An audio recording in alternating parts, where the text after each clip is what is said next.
Hello friend, welcome back to new video. आइए जानते हैं उत्तर प्रदेश समेत देश और दुनिया की सिलेक्टेड काम की 25 महत्वपूर्ण बड़ी खबरें। ये खबर आपके काम की है, फायदे की जानकारी है, जानेंगे के करके। तो चलिए शुरू करते हैं। देखिए, बात करें पहले खबर की तो होली से पहले शराब पर 25% डिस्काउंट दे रही है सरकार। यूपी में दारू की पेटियां खरीदने लगे हैं लोग। मुरादाबाद में सिविल लाइंस में डिप्टीगंज के पास अंग्रेजी शराब की एक दुकान पर जैसे ही दुकानदार ने शराब के रेटों पर भारी छूट का बोर्ड लगाया तो देखते ही देखते वहां भीड़ उमड़ पड़ी। रेट में भारी छूट का बोर्ड लगते ही लोग वहां पर दौड़ पड़े। नई आबकारी नीति 2025-26 को मिली है मंजूरी। 55,000 करोड़ रुपए का राजस्व जुटाने का कुल लक्ष्य रखा गया है। कंपोजिट दुकानों को भी लाइसेंस जारी किया जाएगा, जिसमें देसी विदेशी बियर वाइन एक जगह पर मिल सकेगी। सुल्तानपुर में अयोध्या जाने वाले श्रद्धालुओं का उपद्रव। हाईवे पर ट्रैफिक नियम को तोड़े, बैरिकेड गिराया, समझाने पर पुलिस से ही की है अभद्रता। आपूर्ति विभाग की जांच नगर निगम करेगा। 3 महीने में फ्री बांटे गए राशन वितरण का ऑडिट लेगा, डीएम ने निर्देश दिया है। कानपुर में शुरू किए गए फ्री खाद्यान्न वितरण की जांच नगर निगम के अधिकारी करेंगे। आपूर्ति विभाग द्वारा खाद्यान्न वितरण किया जा रहा है और सोशल ऑडिट करने के लिए डीएम जितेंद्र प्रताप सिंह ने नगर निगम के अधिकारियों को भी लगाया है। नगर निगम ने रेवेन्यू इंस्पेक्टर को जांच के लिए लगाया है। वितरण का जांच करेंगे, किसको कितना राशन बांटा गया है इसकी भी जाँच होगी। कालाबाजारी रोकने के लिए उठाया गया है कदम। इन लोगों को दिया जाता है फ्री राशन जो अंत्योदय कार्ड धारक हैं, जो बेहद गरीब होते हैं, पात्र गृहस्थी जो गरीबी रेखा से ऊपर होते हैं। अंत्योदय कार्ड धारकों को मिलने वाला राशन आप देख सकते हैं और पात्र गृहस्थी वालों को लगभग 5 किलो राशन मिलता है एक यूनिट पर, जिसमें 2.5 किलो गेहूं 2.5 किलो चावल होता है। राशन अगर कम दिया जाता है तो अब इनके ऊपर एक्शन होगा, कोटेदार निलंबित होंगे। उत्तर प्रदेश में बुजुर्गों को मिल रही पेंशन, जानिए इसकी पात्रता और रुपए मिलने का तरीका। क्योंकि 2025-26 में सरकार 5 लाख नए लाभार्थी जोड़ेगी। पेंशन बजट बढ़ाकर 8,103 करोड़ रुपए होगा। यूपी सरकार ने साल 2025-26 के लिए वृद्धावस्था पेंशन योजना का विस्तार करने का फैसला किया है। अब इस योजना के तहत 5 लाख और बुजुर्गों को पेंशन दिया जाएगा। हर महीने 1,000 रुपए मिलते हैं, 3 महीने का 3,000 मिलता है। जनवरी, फरवरी, मार्च की पेंशन होली से पहले आएगी। 500 करोड़ रुपए का प्रस्ताव भेजा गया है। वहीं निर्धन मेधावियों को प्रतियोगी परीक्षाओं की तैयारी निःशुल्क कराने के लिए अभ्युदय योजना के तहत 55 करोड़ रुपए की मांग की गई है। दोस्तों, सरकार लगातार कार्य कर रही है और सामूहिक विवाह योजना के अंतर्गत वर्तमान की तरह अगले वर्ष 600 करोड़ रुपए की मांग भी की गई है। यानी कोई योजना समाप्त नहीं हो रही, बल्कि उसमें और बढ़ोतरी हो रही है। किन बुजुर्गों को पेंशन मिलेगी? जो 60 साल या उससे ज्यादा के हैं, उन लोगों को जोड़ा जाएगा। बताया जा रहा है कि 5 लाख नए लाभार्थी जुड़ेंगे, पेंशन का पैसा बढ़ेगा। बजट में पेंशन का पैसा बढ़ सकता है। फिलहाल आप आवेदन कर दीजिए। पासपोर्ट साइज की फोटो, जन्मतिथि प्रमाण पत्र, पहचान पत्र, आय प्रमाण पत्र, ये तमाम चीजें लगती हैं, तो आप भी पेंशन पा सकते हैं। मार्च में पेंशन आएगी। पीएम किसान निधि को लेकर बड़ी खबर आ रही है। 24 फरवरी को इन किसानों के खाते में आएंगे 2,000 रुपए। इन किसानों को नहीं मिलेगा लाभ। 18वीं किस्त 5 अक्टूबर को आई थी। अब 24 फरवरी को 19वीं किस्त आएगी। जिन लोगों को 18वीं किस्त नहीं मिली, उनको 2 किस्त का पैसा कुल 4,000 रुपए मिलेगा। दोस्तों, आपको बता दें 24 फरवरी को किसान निधि जारी होने वाली है। कृषि मंत्री शिवराज सिंह चौहान ने अगली किस्त जारी करने को लेकर पहली जानकारी साझा की है, जिसमें देश के प्रधानमंत्री नरेंद्र मोदी इसको जारी करेंगे। इस किस्त का लाभ कई किसानों को नहीं मिलेगा क्योंकि उन्होंने फार्मा रजिस्ट्री नहीं कराई, ई-केवाईसी में दिक्कत है, नाम में गलती है, भूले का सत्यापन गलत है। वहीं आप देख लीजिए, पीएम किसान सम्मान निधि में बड़ा घोटाला हुआ है। किसानों से करोड़ों की वसूली होगी। यूपी में डिपार्टमेंट ने नोटिस जारी किया है। पीएम किसान सम्मान निधि स्कीम में बड़ा स्कैम हुआ है। उत्तर प्रदेश में पीएम किसान सम्मान निधि में भारी अनियमितताएं उजागर हुई हैं। लगभग 2,255 दंपत्ति किसान योजना का लाभ उठाते पाए गए हैं, जिनसे अब रिकवरी होगी। शासन ने 4 करोड़ से अधिक राशि की वसूली किए जाने का आदेश दिया है, जिससे किसानों में हड़कंप मचा है। हमीरपुर में पीएम किसान सम्मान निधि में धांधली की शिकायत सामने आई है। इसी प्रकार से यूपी के सभी जिलों में नोटिस जारी होगा, जांच होगी। 4.5 करोड़ रुपए की रिकवरी की तैयारी की जा रही है। हड़कंप मचा है। पीएम नरेंद्र मोदी ने देश के अन्नदाताओं को 6 साल पहले बड़ी सौगात दी थी। किसान धारकों को किसान निधि देने की बात की थी। हर चौथे महीने 2,000 रुपए मिलता है, लेकिन बहुत सारे लोग गलत तरीके से किसान निधि लिए इनकम टैक्स पेयर थे या फिर पति पत्नी दोनों ले रहे थे। तो अब ऐसी किसान निधि के लिए उनकी जाँच होगी और वसूली भी होगी।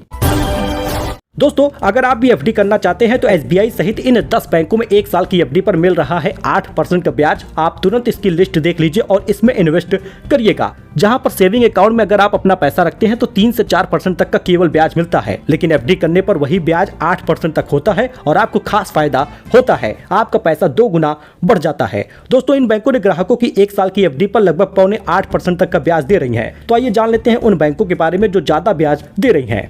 डीसीबी बैंक की बात कर ले तो सामान्य ग्राहक को 1 साल की एफडी पर लगभग 7.25% का ब्याज मिल रहा है। अगर सीनियर सिटीजन है तो 7.25% का ब्याज मिलेगा। तमिलनाडु की मर्केंटाइल बैंक भी सामान्य ग्राहकों को 1 साल की एफडी पर 7.25% का ब्याज दे रही है। इसके अलावा केनरा बैंक भी सामान्य ग्राहकों को 1 साल की एफडी पर 7% का, सीनियर सिटीजन को 7.50% का ब्याज दे रही है। आरबीएल बैंक की बात करें तो ये भी लगभग 7.25% का ब्याज दे रही है। तो आप इन सब में से किसी भी एक बैंक में एफडी करा ले क्योंकि अच्छा खासा रिटर्न मिलेगा। वहीं एसबीआई 7% का ब्याज दे रही है। ट्रस्टेड बैंक है, सरकारी बैंक है, आप फायदा पाएंगे। बैंक ऑफ बड़ौदा हुआ या सेंट्रल बैंक हुआ, ये भी 1 साल की एफडी पर 7.25% का ब्याज दे रही है। तो दोस्तों खास फायदा ट्रस्टेड बैंक में थोड़ा कम ब्याज का मिलता है, लेकिन आपका पैसा सिक्योर होता है। आप इसमें एफडी जरूर कराएं। वहीं पर टैरिफ वॉर से चीन और अमेरिका इकोनॉमी तबाह हो सकती है। दोनों देशों के बीच 8 साल से चल रहा टैरिफ युद्ध, जानिए इसका क्या असर होगा। दोस्तों 90 साल पहले फ्रैंकलिन डेलानो रूजवेल्ट ने दुनिया के सबसे बड़ी महामंदी कारणों की छानबीन की थी। कुछ ठोस वजह निकल कर आई जिसमें बता दे तो अब टैरिफ एक बड़ा विवाद, बड़ा युद्ध का कारण बन सकता है। टैरिफ वॉर से चीन और अमेरिकी इकोनॉमी तबाह हो सकती है। इस बीच सोना और चांदी के दाम में लगातार गिरावट हो रही है और आज भी दाम में काफी गिरावट हुई है। सोना एक बैग 1039 रुपए गिर गया, 84,959 रुपए पहुंचा है। चांदी की कीमत में लगभग 3,000 रुपए के दाम कम हुए हैं। चांदी में 2,930 रुपए की गिरावट आ गई, अब ये 95,023 रुपए पर बिक रही है। IBJ के अनुसार 10 ग्राम 24 कैरेट का गोल्ड सोने का दाम 1,039 रुपए कम हो गया, 84,959 रुपए पहुंचा है। महाकुंभ से बड़ी खबर आ रही है, दुकानदारों को पैसा वापस करे, ऐसा अखिलेश ने सीएम से मांग कर दी है। दरअसल उत्तर प्रदेश के इस समय महाकुंभ का आयोजन हो रहा है। महाकुंभ के मेले में देश के कई हिस्से में आए लोगों ने दुकान लगाई है। इस बीच अखिलेश यादव ने एक वीडियो पोस्ट किया और कहा कि मेले में दुकान लगाने वाले कई लोगों को नुकसान हुआ है और दुकानों पर ग्राहक नहीं पहुँच रहे। इस बीच अखिलेश यादव ने सीएम योगी से दुकानदारों का पैसा वापस करने की मांग की है। महाकुंभ से भर गया यूपी का खजाना, सीएम योगी ने बताई कितनी हुई कमाई, कितना हुआ खर्चा। उत्तर प्रदेश के प्रयागराज में चल रहा महाकुंभ अब अपने अंतिम दौर में है। बस 8-10 दिन और बाकी है महाकुंभ समाप्त होने में। फिलहाल आपको बता दें योगी सरकार ने बताया कि कितना कुल खर्चा हुआ है, कितनी कमाई हुई है। कुछ लोग कुंभ पर उंगली उठाते हैं, लोगों से हम कहना चाहते हैं कि कुंभ के आयोजन में 1500 करोड़ रुपए खर्च हुए हैं और बदले में 3 लाख करोड़ का लाभ हुआ है। वहीं दोस्तों पंडित प्रदीप मिश्रा की कथा में पहुंचे सीएम योगी, बोले भारत अखंड रहेगा तभी धर्मस्थल रहेंगे सुरक्षित। दिल्ली में अर्थक्वेक आया, उसके बाद पीएम मोदी ने ट्वीट किया, सभी धैर्य बरते, सतर्क रहें। दिल्ली में भूकंप के झटकों के बाद पीएम मोदी ने लोगों से अपील की है। देखिए आफ्टर अर्थक्वेक भी आता है, यानी एक बड़ा भूकंप आने के बाद छोटे मोटे 2-4 और भूकंप महसूस होते हैं। हालांकि वो आए पहले भूकंप से थोड़े कम होते हैं। रिक्टर स्केल 4 था, तीव्रता इसकी 4 थी, लेकिन अब पीएम मोदी ने ट्वीट करके कहा है कि धैर्य बनाए रखें, घबराएं नहीं, सतर्क रहें। प्रयागराज में 8वीं तक की छुट्टी बढ़ा दी गई है। महाकुंभ की भीड़ के चलते 20 फरवरी तक स्कूल बंद रहेंगे। इसी प्रकार से बनारस में भी छुट्टी है, प्रयागराज में भी छुट्टी हो गई है। बीएसए प्रवीण तिवारी बोले कि टीचर स्कूल जाएंगे। वही अमेरिका से डिपोर्ट युवक जो नंगे सिर दिखा, बोला अमेरिकी सैनिकों ने पगड़ी कूड़ेदान में फेंक दी, कहीं टॉयलेट ना जाने दें इसलिए सिर्फ पानी पिया है। अच्छा, इसके साथ ही अमेरिका से डिपोर्ट हुए 112 भारतीयों का तीसरा बैच अमृतसर पहुंचा। इनमें हरियाणा के 44, पंजाब के 33 लोग हैं। अब तक 335 लोगों को लौटाया गया है। अमेरिका में अवैध तरीके से रह रहे भारतीयों का तीसरा बैच 16 फरवरी को रात 10 बजे अमृतसर एयरपोर्ट पर लैंड हुआ है। राज्यपाल आनंदीबेन ने संगम में डुबकी लगाई, लेटे हनुमान जी का आशीर्वाद लिया, बोली नहीं भूल पाएंगे ये दिव्य अनुभव।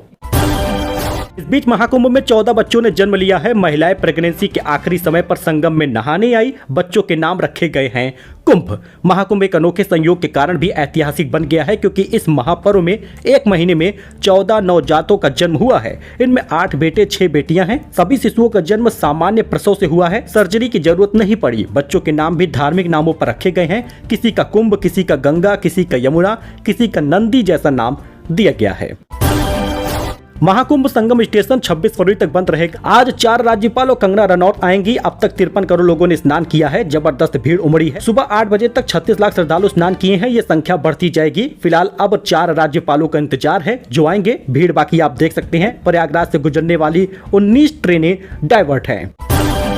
तो दोस्तों फरवरी के अंत तक 4 डिग्री तक पारा बढ़ेगा। लखनऊ में पिछली साल की गर्मी का रिकॉर्ड टूटेगा। पछुआ हवा थमने से ठंड कम हो गई है। फिलहाल आपको बताते चले कि फरवरी के अंत तक 4 डिग्री और पारा जाएगा। बताया जा रहा है कि मार्च में मई जैसी गर्मी का एहसास होगा। दोस्तों अब बड़ी खबर आ रही है यूपी से कि मोबाइल, लैपटॉप सहित कोई भी वस्तु चोरी होती है तो आपको थाने की मुहर केवल काफी नहीं होगी, जीडी में एंट्री जरूरी होगी। डीजीपी ने आदेश दिया है। Mobile, chequebook, passbook, ATM card या अन्य बहुमूल्य वस्तुएं चोरी होने की शिकायत के प्रार्थना पत्र पर सिर्फ थाने की मुहर लगाने से काम नहीं चलेगा। अब इसकी थाने की जीडी यानी जनरल डायरी और सीसीटीएनएस पर भी एंट्री करनी होगी। इलाहाबाद हाईकोर्ट द्वारा वस्तुओं के चोरी होने की शिकायत पर थाने की मुहर लगाने की प्रवृत्ति को लेकर नाराजगी जताने के बाद डीजीपी प्रशांत कुमार ने मातहतों को इस बाबत नियमों के मुताबिक कार्रवाई करने को कहा है।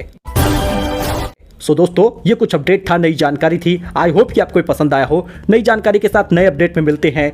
धन्यवाद।